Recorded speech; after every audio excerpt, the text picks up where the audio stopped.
truth be told, I promise you, this is like a dream come true. I thank you, Lord, for allowing me to come back again. Now, before we get started, I need to thank a few people. First of all, I want to thank, believe her name is Sister Deborah Cotton. I want to thank her for inviting me here. And then I want to thank Bishop Martin and full, you know, it's a long name, Tabernacle Gospel Church, and all you folks. I want to thank each and every one of y'all for coming out here today. Yes, I do. And last but not least, I want to thank Krista Baynard Norman. You see, if it had not been for her, my spirit would not be here for y'all to hear it. You know what I mean? There ain't no way in the world God was going to let that body come back down here in this sinful place. So he sent my spirit. Now, I got a trivia question for you. If you know my birth name and you believe it start with an H, let me see your hand. I don't see no hands. Well, every one of you with your hands up is wrong. My birth name was Araminta Ross. And they called me Minty. That was my short name that they called me. I didn't turn to be Harriet till we're going to talk about that a little later on, but until I was 21 when I decided to run. That's when I changed my name, okay? I was Araminta. Now, if there's anybody in here got more than one birthday, let me see your hand. That's what I thought. You see, they gave me 2 or 3. Some say I was born in 18, 20, 21, 22. You see where I'm going with this? And that's because when we were slaves, they didn't care about when we was born. They didn't care nothing about keeping no records, giving you no birth certificate, none of that. Long as you could do the work, long as you could work on them plantations, out in them cotton fields, that's all they cared about. So I didn't have an actual birth date. And location, they said I was born in Bucktown, Maryland, Dorchester, Maryland, down there in Cambridge, Maryland. As long as I was born in Maryland, that's all you need to know. The location really ain't important. Okay? All right. I just wanted to get them statistics out the way because sometimes people want to hold you to certain things, you know what I mean? But that's the truth. And that's what I'm here today, to set the record straight, let you know some things that I believe you didn't know, and turn around some things that you knew, or thought you knew. All right. So anyway, I had my first job when I was 7. Yeah, they called me a nursemaid, a babysitter, whatever, but that's what I was doing. My Mr. Bodis, he sold me around the road, and I'd go around there and babysit and rock the baby, had to keep the baby quiet, feed the bottle and all that, while the mama was upstairs. I believe she was upstairs hitting the bottle, and I'm going to tell you the truth. Ain't nobody going to sleep that long all day long. And I'm down there nursing, you know me, rocking the baby. But anyway, I sit in the chair and I fall asleep. Lord have mercy, she came downstairs with that belt and she beat the tie and feather off of me. But I tell you what, she struck me once more, feet hit the floor, I hit the door, and I was gone.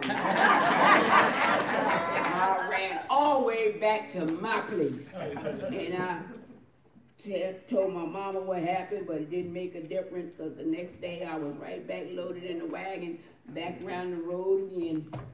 So I got back around there, and time I set my foot inside the door, she said, now let me tell you something.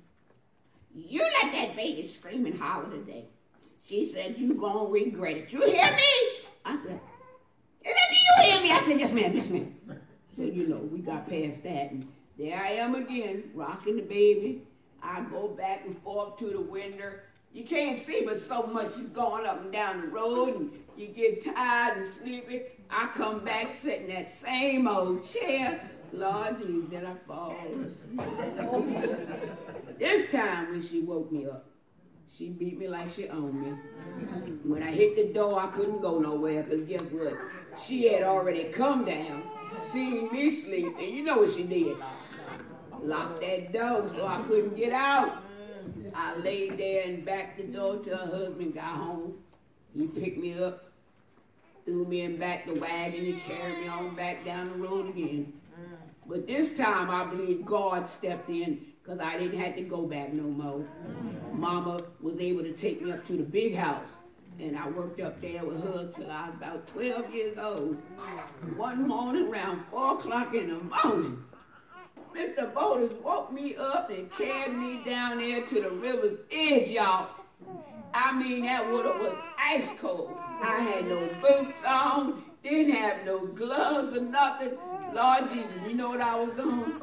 Catching muskrats in them little baskets.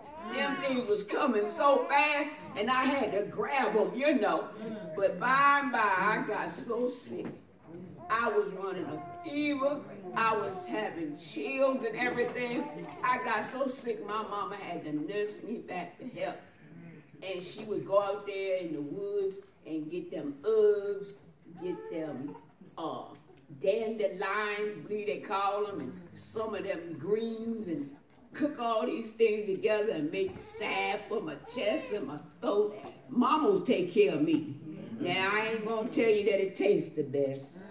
I ain't going to say it smelt so well. But I tell you what, them remedies, they bring you back around. Some of them might knock you down, Bishop. But I tell you, you can stand up under the weather with that stuff. Very good. I'm just saying. So anyway, by the time I got about, I'd say about 16, 17, I was paying attention to what my daddy was doing, Big Ben. You see, my daddy was a forester. He worked out there in the forest, and he knew all about the trees, how they grow, the way they grow, and how you could chop them down a certain way and everything. He even knew about the moss that grew on the left side of the trees. He said, now, if you follow that, that'll take you up north. And you see now, I know you read about me, you know I couldn't read and I couldn't write, but I thank God for it, like I said, for Crystal and these people, these things here. I ain't seen none of this when I was growing up, but they do help us like magic. I can see the words, Lord Jesus, I even understand a little something on this paper here. But anyway, my daddy, that's what he did. So I would see him out there beside the barn, and he'd be cutting that wood and chopping them logs and everything. So I was always inquisitive growing up. So I said, Daddy, you ought to let me try that. He said, what's wrong with you? This ain't for no girls. This is men's work here. I said, Daddy, I'm telling you, I believe I can do it. So he said, you know what? The only way I'm going to get rid of you is if I let you try it and you see that this ain't for women. I said, well, all right. Got that block. Set that log up there, baby. I hit and quit, stack and pack. And that's what I did for the next few years, along with picking that cotton. You ain't never gonna get away from that. But you know, that's what I was doing, and I like working by myself. I ain't got to talk to nobody. I ain't got to sing none of them songs, none of that. Just do my work. Done, you feel me? That's what I did. And so then I got married. I know you heard about that. Yeah, I married John. Worst thing I could have done. But anyway, I told him one night, I said, you know what, because he was a free man. He already had his papers. So I said, John, I believe I'm going to run away up there to Philadelphia so I can get my freedom. And then I'm going to come back here and get Mama and them. He said, I wish you would. He said, you run away if you want to. I'm going to tell Mr. Boulders. Well, I looked at him like he had 6 heads. I said, this man is crazy. He don't want me to have my freedom. Y'all know what I said. Give me liberty or give me death. I'm going to have one or the other. So I got with my two brothers, and I told them, I said, tonight's the night, because John's going away to work. I said, and I don't trust him. I don't need him to tell on me and mess up my program, because I'm going up north. And so my brother said, well, okay, we're going to go with you. Two of them. Now, somewhere you're going to read, said Mama had 10 kids, 13 kids, 8. Well, we had a whole tribe. How about that? And one of my sisters, only one though, got sold to another family in another state. And we never did see her anymore. We never heard from her or nothing. We used to have the Sunday gatherings. They let us have Sundays, and sometimes they give you passes, and you could get on the train and go to other parts where your family was, and you could sing and go to church, and then you come back and get ready for another whole week. You know what I mean? But she never did come back to us. And that's the only thing that I really regret. So anyway, we met down by the pathway, and we commenced to walking it out. We was going to leave. That was our night. We was out of there. Just as we got to the fork in the road, my one brother said, I think I want to go back. I said, back? And my other brother said, well, if you going back, I'm going back. I said, wow, y'all just going to leave me? You ain't coming? I said, absolutely not. I'm going on in Jesus' name. I said, you know what, as a matter of fact, from this moment on, Araminta is not my name. Right. Call me Harriet. I'm going to take on Mama's name until I see her again. Because my mama was strong. She had integrity. My mama had determination. And so you see, I had to build myself up that same way. And so that's what I did. I took on Mama's name. I was 21 when I decided to run. You feel me? And I had this card in my pocket. And it was from this white lady. She was a Quaker. And she said, if you really want to leave, she said, I'm part of the Underground Railroad. Right. She said, you stop by and see me. She said, and I'll help you best I can. I said, well, all right. Because my friend, he could read. And he had told me what the card said. And he told me what direction in which I should go. And that's where I went. My brothers went back, but I kept it moving. You know my history. I kept it moving. And so I got down there and I knocked on the door. Little short thing. Did I say short? I'm sorry. But anyway, she knocked on the door. I knocked on the door and she opened it. And she said, thank God, come on in. I went in. She gave me something hot to drink. She gave me some food. And she told me this was the plan now. She said, now tomorrow morning, she said, my husband going to be here early with the fruit wagon. And we're going to put you underneath, put a mat over top of you, and cover you with fruit. And he'll take you on to the next stop. And that's what we did, y'all. We went from stop to stop, place to place. And the Underground Railroad, I hope y'all don't think it was a railroad like that here. No, it was a network of houses and people that were down for the cause and not because. You see what I'm saying? You see, they would help you. They would give you food. They would hide you. Sometimes in the basement, the attic, the closet. You know, it didn't matter. Long as they could keep you out of harm's way. And I thank God for that. And I was able to get on up there to Philadelphia. I tell you, when I saw that line and that sign that said Philadelphia, woo, I'm telling you, Harriet knew she was free. And I walked on across that line like I was something, you feel me? I got up in there and I thanked God all I wanted to. And then I met Mr. Levi Cole. He was the grandmaster of the Underground. And he helped folks get jobs. He helped us get places to stay and everything. I worked, I was a cook, I was a cleaner. You name it, I did it for a whole year.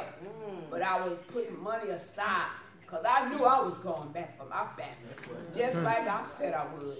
And so when I walked into the underground office. I told them, I said, all right, what do I need to do to become an underground conductor on this here railroad? They said, oh, no, we don't want you to think you got to go back. You ain't got to go back. They said, we going to take care of all that. I said, take care of what? They said, we going to get your family. I said, when? They said, well, we going. I said, that's what I thought. I said, y'all can either help me or y'all can wish me well. What you going to do? So they gave me money. They gave me food. Got me back down to the train station, the real train station this time, because I actually did get on the train. Because you see, I was the mistress of disguises. Sometimes I was an old man, an old lady. I dressed up like I was in the army. I had all kind of stuff going on, you feel me? Sometimes I'd get next to a light-skinned person, looks like I was their slave, and I'd sit there with my head down till we got to the stop, and then that's where I was off. And they say I made 19 trips, saved over 300, but they neglected to talk about the Combahee River raid. You see, when we got down there, I'm the one that helped them to keep from being ambushed. And it was 700 slaves are set free there. So 703, what's that? What's 703? You see something that they don't talk about that because they don't care. But I know I saved way over 300. And then when I passed on, you know, I was 93 when God called me home. When I passed on, they gave me a military burial up there in Auburn, New York. You see, because I had did my duty in the service. I saved and I helped slaves as well as myself. And I brought Mama and them up, my other sisters and brothers, took them through Philadelphia on up to Canada. Because, you know, some of us lived in Canada. And after I made sure they were straight, I don't know, I guess I had a recluse thing going on. I, for some reason, always wanted to be by myself. So I left them, and I went on to New York, and that's when I opened up my old folks nursing home, because I always believed that old people ought to be taken care of. And believe it or not, that's where I died. I died when I was 93 and I had pneumonia, but they laid me to rest in a cemetery with all the military people. It was an honor, and I thank God for that. And I thank God for each and every one of you. But I tell you, I could go on and on and on. But I'm not going to do that today because I hear my chariot. And if I miss this ride, I'm going to be left behind.